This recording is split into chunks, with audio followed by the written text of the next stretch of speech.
નમસ્કાર. હવે આપણે 17મો વિડિયો જોઈએ ત્રિકોણનો. સ્વાધ્યાય 6.5 તમને ખાસ કહેવા માંગુ છું કે તમે લોકોએ પ્રમેયો ચારે ચાર કરી દીધા હશે, બરાબર.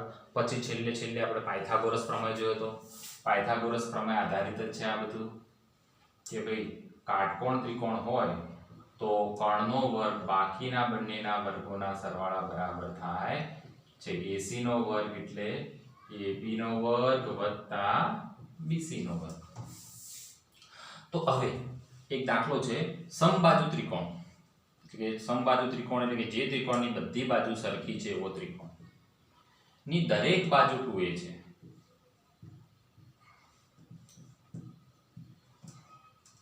તો દરેકનો વેધ શોધો. ભાઈ સમબાજુ ત્રિકોણનો વેધ એક જ શોધાય, કારણ કે સમબાજુ ત્રિકોણનો વેધ કેવો હોય? સરખો. ધારો કે AD રેખાખંડ એ શું છે? વેધ છે, બરાબર. હવે હું તમને કહી દઉં, આ વેધ એટલે કાટખૂણો. આ બે બાજુ સરખી હોય, હું તો ત્રણે ત્રણ સરખી છે, પણ જો આ બે બાજુ સરખી હોય અને આ વેધ હોય તો મધ્યગા થઈ જાય, અને મધ્યગા હોય તો શું થઈ જાય? ભેદ. કેમ? કારણ કે જો આ બે ત્રિકોણમાં જો ભેદ હોય તો આ ખૂણો કાટકોણ, આ ખૂણો કાટકોણ. આ બે બાજુ સરખી એટલે કર્ણ અને આ બાજુ કોમન. એટલે કાકબા પ્રમાણે બે ત્રિકોણો એકરૂપ થાય, અને બે ત્રિકોણો એકરૂપ થાય તો BD અને CD કેવા થઈ ગયા? સરખા. બરોબર. તો થઈ ગયો બે ભાગ સરખા તો DA BC નું મધ્ય બિંદુ થઈ. એટલે ભેદ તો મધ્યગા થઈ ગઈ. જો મધ્યગા હોય તો આ બાજુ જેટલી આ બાજુ, આ તો બે હોવી જોઈએ હો ભાઈ. મારી પહેલી શરત ભૂલતા નહીં, AB ને AC સરખું હોવું જોઈએ. તો આ બંને સરખું, બરોબર. આ બાજુ કોમન બા અને આ બાજુ પણ સરખી, કારણ કે તમે મધ્યગા હોય તો હો. તો બા પ્રમાણે બે ત્રિકોણ એકરૂપ થયા તો પછી આ બંને ખૂણાનો સરવાળો 180 થાય અને આ બંને ખૂણા પણ સરખા, બરોબર.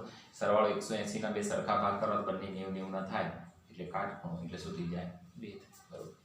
એટલે લોંગ ટાઈમ MCQ માટે યાદ રાખજો. ચલો હવે આપણે બંને ત્રિકોણ લઈએ છીએ, ત્રિકોણ ADB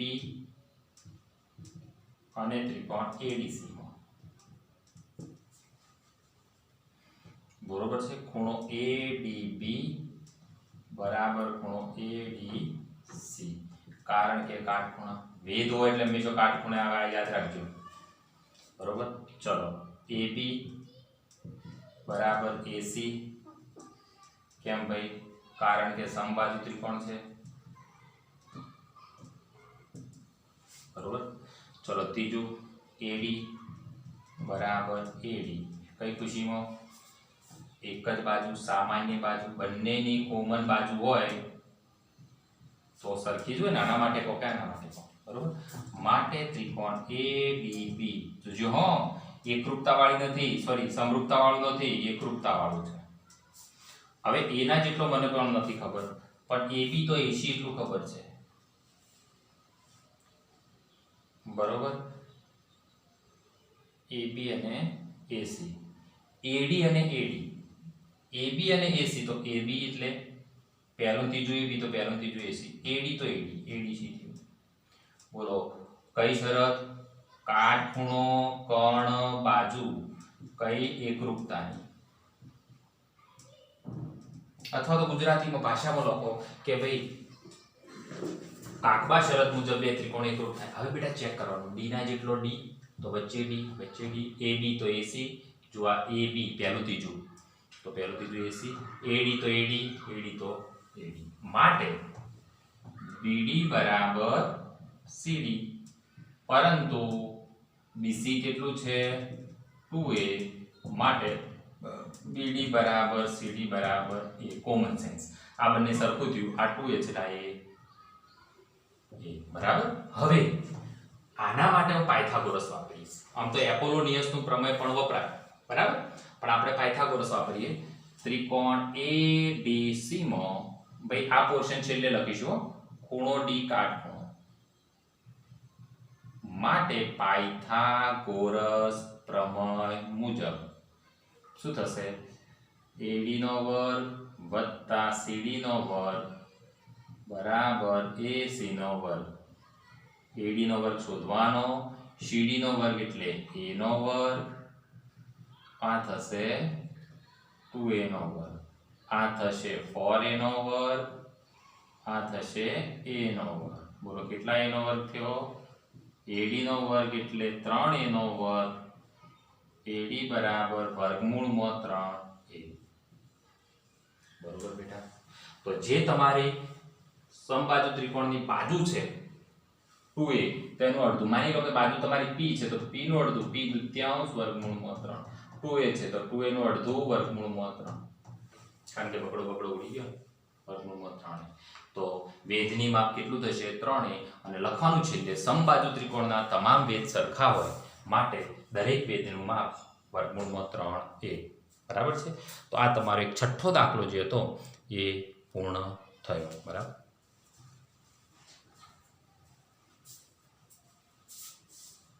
જોઈ લો, છેલ્લે ન દેખાતું હોય તો સાદુરૂપ. બરોબર? 4A ના વર્ગમાંથી A નો વર્ગ જાય એટલે AD નો સ્ક્વેર બરાબર A સ્ક્વેર, માટે 3A સ્ક્વેર. AD બરાબર વર્ગમૂળમાં 3A.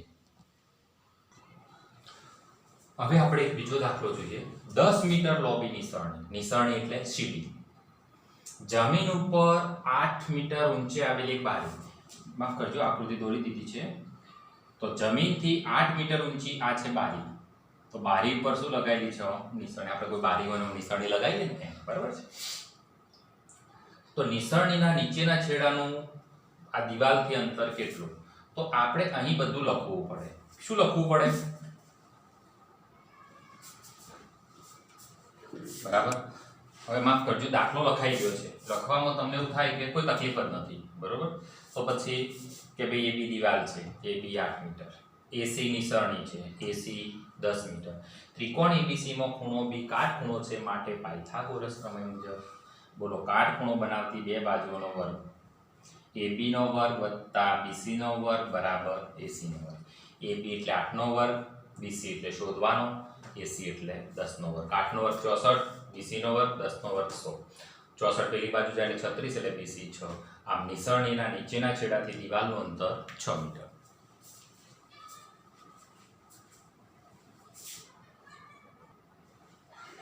ચલો હવે જો તમને ખ્યાલ ના હોય તો રકમ 2-3 વખત વાંચવાની. 18 મીટર ઊંચા શિરોલમ થોભલો. તો આ 18 મીટર ઊંચો સ્ટેટ શિરોલમ એટલે સ્ટેટ થોભલો. તમારે લખવાનું AB થોભલો છે, AB બરાબર 18 મીટર.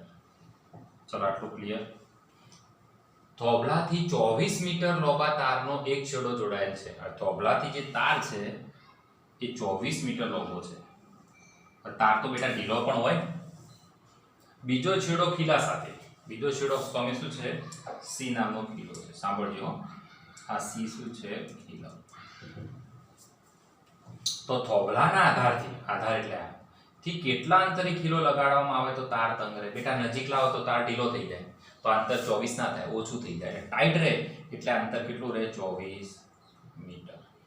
ભાઈ તમને પતંગનો દાખલો પૂછે પાયથાગોરસનો, તો પતંગમાં ઢીલ હોય તો ના ચાલે. તો દોરીની લંબાઈ પૂછે ને પછી કૌંસમાં લખે પતંગમાં ઢીલ નથી એટલે ટાઈટ છે. એમાં તારને તમે ટાઈટ પકડો એટલે 24 થાય. તો BC શું કરવાનો? શોધવાનો. બરાબર બેટા? હવે આમાં જોઈ લો. જો મારી બેઠક વ્યવસ્થા બરાબર નથી, ઊભો બનાવું છું એટલે આકૃતિમાં કાટખૂણો નથી આવતો, એટલે પોઝિશન બહુ અગત્યની વસ્તુ છે. બરોબર? ચલો હવે તમારે લખવાનું થશે AB થોભલો, AB બરાબર 18, AC તાર બરાબર 24. બરોબર? તો મેં અહીંયા લખ્યું છે AB થોભલો, AB 24, AC તાર. બરોબર છે? તાર 24, પછી C છે થોભલો નહીં પણ ખીલો, આપણે ખૂંટી કહેવાય ને, અથવા તો ત્રિકોણ ABC માં ખૂણો B કાટખૂણો છે, માટે પાયથાગોરસ પ્રમેય મુજબ શું થશે? AB નો વર્ગ વત્તા BC નો વર્ગ બરાબર AC નો વર્ગ. ચલો AB નો વર્ગ એટલે કેટલાનો છે જોઈ લો? 24 નો વર્ગ. BC નો એટલે શોધવાનો, અને AC એટલે સોરી AB એટલે 18 નો, વેરી સોરી. હા ચલો, તો BC નો વર્ગ એટલે 24 નો વર્ગ કેટલો થશે? 576 માઈનસ 18 નો વર્ગ 324. ભાઈ બાદબાકી આપણી કરેલી છે 252, માટે BC બરાબર વર્ગમૂળમાં 252. 52. હવે 252 એટલે 4 ગુણ્યા 9 ગુણ્યા 7. 9 સીધો 63 ચોક 252. બરોબર છે. તો બોલો 9 નું 4 નું વર્ગમૂળ 2, 9 નું 3, 7 નું ના નીકળે વર્ગમૂળમાં 7, તો 6 વર્ગમૂળમાં 7 મીટર. બોલો શું લખશો? જવાબ લખવાનો ફરજિયાત. આ તો કેવું, સાહેબે વિડિયો વર્ક કરવાનું કીધું તો ફૂંદડી દોરી દેવા દેશે. તો શું લખશો? તો ખીલાને કેટલો દૂર રાખવો પડે? 6 વર્ગમૂળમાં 7 મીટર દૂર રાખો તો આ તાર તંગ એટલે કે ટાઈટ રહે. નહીતર શું થાય, નજીક લાવો તો તાર ઢીલો થઈ જાય. પાયથાગોરસ પ્રમેયમાં સ્ટેટ તાર લેવો હોય, 24 માપ લેવું હોય તો એનું માપ કેવું રાખવું પડે? ટાઈટ. અને ટાઈટ રાખવા માટે 6 વર્ગમૂળમાં 7 મીટર દૂર રાખવો પડે. ચાલો હવે 11મો દાખલો. હવે આ દાખલો છે 6.5 નો 11મો. એક વિમાન વિમાન મથકની ઉત્તર દિશામાં 1000 કિલોમીટર પ્રતિ કલાક એટલે કલાકમાં 1000 કિલોમીટર કાપે એટલી ઝડપે ઉડે. એ જ સમયે બીજું વિમાન 1200 કિલોમીટર પ્રતિ કલાક પણ કઈ પશ્ચિમ. હવે ઉત્તર અને પશ્ચિમ માની લો કે આ વિમાન મથક છે, તો આને જો તમે ઉત્તર ગણો તો આને શું કહેવાય? પશ્ચિમ. એટલે આ વિમાન બી સુધી જાય છે અને આ વિમાન સી સુધી. બરોબર. તો 1.5 કલાક પછી કેટલું દૂર હશે? તો માની લો કે બી વિમાનની અંતર, બી વિમાને કાપેલ અંતર. ભાઈ તમને સાદી ભાષામાં કહું કે કલાકમાં 1000 કાપે તો 1.5 કલાકમાં, તો અડધા કલાકમાં 500 કાપે એટલે 1500 થાય. છતોય અંતર એટલે AB બરાબર તમારે છે 1500 ગુણ્યા 1.1 એટલે શું થાય? 3/2. દોઢ વડે ગુણી દો. કેટલા થશે બેટા? સોરી ચાલે એટલે 500 તરી 1500 તમારા કિલોમીટર આ થયા. આ કેટલા થયા? 1500 કિલોમીટર. ચલો એસી એટલે સી વિમાને એટલે કે આ એક એનું નામ પાડ્યું બી અને આ રહ્યું બીજા એટલે કે સી વિમાને કાપેલ અંતર. ભાઈ અહીંયા હાઈટ આપેલી નથી એટલે બંને જણ એક સરખા જાય છે. મેં કહું અહીંથી ઉત્તર આમ ગયો એક વિમાન, અહીંથી પશ્ચિમમાં આમ ગયું, તો પછી આ બંને કેટલું અંતર કાપ્યું? તો બંને વચ્ચેનું શું કરવું પડશે? કેટલા દૂર હશે? તો બંને વચ્ચેનું આપણે બીસી શોધવું પડે પાયથાગોરસથી. તો એસી કેટલું થશે? તો કે તમારે અંતર કેટલું છે? 1200. ચલો ઝડપ કેટલી છે? 1200 અને સમય છે 3/2 એટલે 6 તરી 1800 થયો બેટા. હું ડાયરેક્ટ લખું છું, તમે બધું લખજો, બોક્સ લખું છું. શું લખશો? ત્રિકોણ એબીસી માં ખૂણો એ કાટખૂણો માટે પાયથાગોરસ પ્રમેય મુજબ BC નો વર્ગ બરાબર AB નો વર્ગ વત્તા AC નો વર્ગ. AB એટલે ચેક ઇટ 1500 નો વર્ગ, AC એટલે 1800 નો વર્ગ. 1500 નો વર્ગ ભાઈ 15 નો વર્ગ થાય 225 અને વર્ગ એટલે મીંડો ડબલ થાય. 2 ના કેટલા થયા? 4.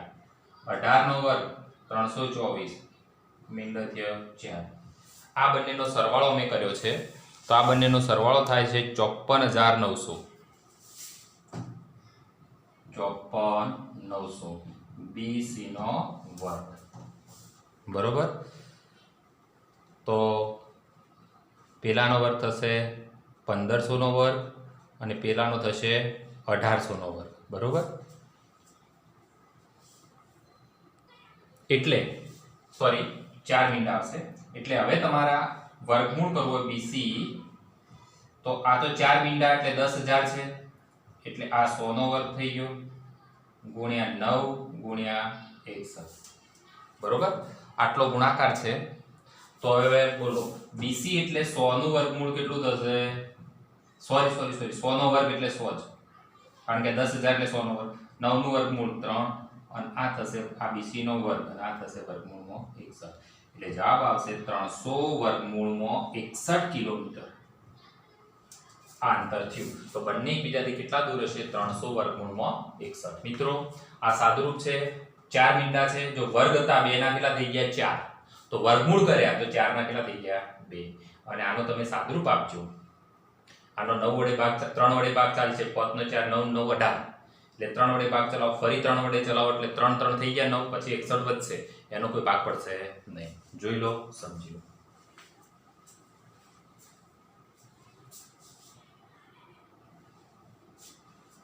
ચાલો હવે બે થોભલા છે 6 મીટર અને 11 મીટર ઊંચાઈના બે થોભલા જમીન ઉપર આવેલા છે, બરોબર. હવે જો થોભલા, ચલો તો પહેલા તો બંને થોભલા એક 6 મીટરનો અને એક 11 મીટર, સોરી બોલાય જવું હતું, આ 11 નો ના 6 નો, બરોબર, સ્ટેટ જમીન ઉપર આવેલા છે, નાનો મોટો તો થાય છે. જો થોભલાના નીચેના છેડાનું અંતર 12 મીટર, હવે આ અંતર છે 12 મીટર, તો બોલો આ અંતર 12 મીટર થાય, ત્રોસું થોડું વધે કે ના વધે, તો બોલો AB થોભલો કેટલાનો છે તમે મને કહો. 11 મીટર, બહુ ધીમેથી ગણવાનું, બોલો. પછી CD થોભલો કેટલાનો, 6 મીટર, થઈ ગયું. હવે આ 6 હોય તો એના સ્ટેટ ટુ સ્ટેટ આ સીધું સમાંતર કેટલું હોય, DE કેટલું હોય, બોલો. તો આ 6 છે તો એના સ્ટેટ ટુ સ્ટેટ આ પણ કેટલું થાય, 6 થાય. જો શોર્ટકટમાં લોકો શું ધ્યાન રાખજો. હવે આ ની 12 છે તો આ પણ કેટલું થાય, 12.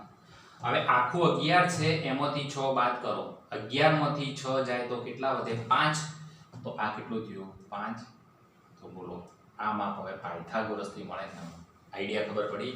આ 11 આ 6 નીચેનું 12, તો 6 ના લેવલ ટુ લેવલ આ 6, 11 માંથી 6 જાય તો કેટલું વધે, 5. પાયથાગોરસ પ્રમેય. ચલો હું છેલ્લું ગણાવું છું. ત્રિકોણ ADE માં ખૂણો D કાટખૂણો માટે પાયથાગોરસ પ્રમેય મુજબ શું લખશો, AE નો વર્ગ વત્તા ED નો વર્ગ બરાબર કોનો વર્ગ, AD નો વર્ગ. આગળ લખો પાછળ લખો, બોલો. A એટલે 5 નો વર્ગ ના 12 નો વર્ગ, આ બધાને ખબર છે. 25 144 169 એટલે AD કેટલા થાય, 13 મીટર. એટલે જવાબ તમારો આવી ગયો કે થોભલાના ઉપરના છેડાનું અંતર 13 મીટર. પણ લખવું શું, તો જો હું બોલું છું, અહીં AB બરાબર 11, CD બરાબર 6 અને BC બરાબર 12, માટે DE બરાબર પણ 12 થાય અને BE બરાબર 6 થાય, માટે AE બરાબર 11 - 6 બરાબર 5 થાય, બરાબર. સરળ ભાષામાં લખો તો આ એક દાખલો તમે બુદ્ધિથી ગણીશો, બરાબર.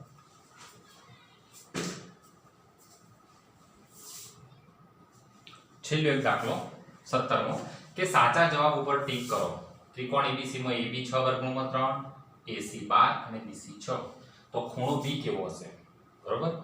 તો કેવો હશે ખૂણો B, તો AB એટલે 6 વર્ગમૂળમાં 3, તો 6 નો વર્ગ 36 ગુણ્યા 3 એટલે 108, AC 12 નો વર્ગ 144 અને BC 6 નો વર્ગ 36. તો સૌથી મોટો કોણ થાય છે, AC નો વર્ગ, તો એના આપણે નહીં આપીએ, તો AB નો વર્ગ વત્તા BC નો વર્ગ, તો AB નો વર્ગ એટલે 108, BC નો વર્ગ એટલે 36, 8 નો 6 14 નો 14 એટલે કેટલા થઈ ગયા, 144 બરાબર AC નો વર્ગ.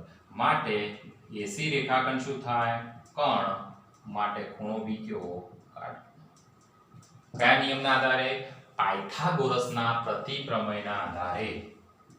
બરોબર, પડી ખબર, બરાબર. અહીં ચેપ્ટર પૂર્ણ થાય છે, બરાબર. પણ વર્ક તમારે જે હવે ચાલુ કરવાનું છે, પ્રોબ્લેમ સોલ્વ થાય, એનું સોલ્યુશન થાય તો જ મજા આવે, બરાબર. રાઇડર્સ પર આપણે સાઈડ પર બાયપાસ કરી દીધી છે, બરોબર. એ તમે રૂબરૂ અથવા તો વધારે હાર્ડ રીતે મહેનત કરો ત્યારે ચાલે, બરોબર. જોઈ લો.